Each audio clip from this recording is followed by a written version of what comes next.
आसगांवां घरफोडी आणि अपहरण प्रकरणात पुलिसांचो हात आशिल्ल्याचो दावो हळदणचो आमदार ॲडव्होकेट कार्लोस फेरेरान केला। आसगांवां जाल्ल्या ह्या प्रकाराचेर संबंधित पुलीस अधिकाऱ्यांची चौकशी करपाची मागणी आमदार कार्लोसान केली।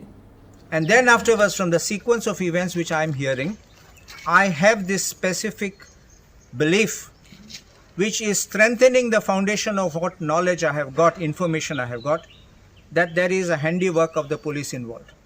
I think the PI will have to explain. I think the DYSP will have to explain, because they are the ones in charge of this jurisdiction of this area, and how and whose calls they got. It will be proper to have a check on all the calls they have received, including of these high-level police officers.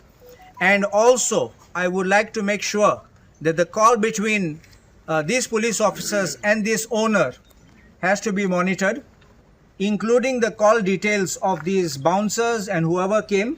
And you said tig jana arrest kelat munni. So those people, these will show the chain and the link, how it is flowing to come to the mastermind of this thing. Otherwise, this police investigation will be a mockery, and they will protect their backside. They will want to protect every trace which they have done. They will try to close it and make sure that there will be no justice to the victims, but justice they will want to do for the police to run away from what they have done. So I will make this demand to the Chief Minister. This part you will have to proceed civilly for getting this.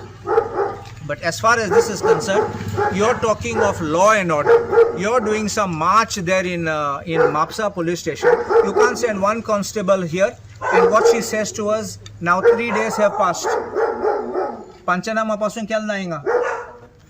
How can you have a house demolished and you are filing an FIR and no Panchanama done for 3 days?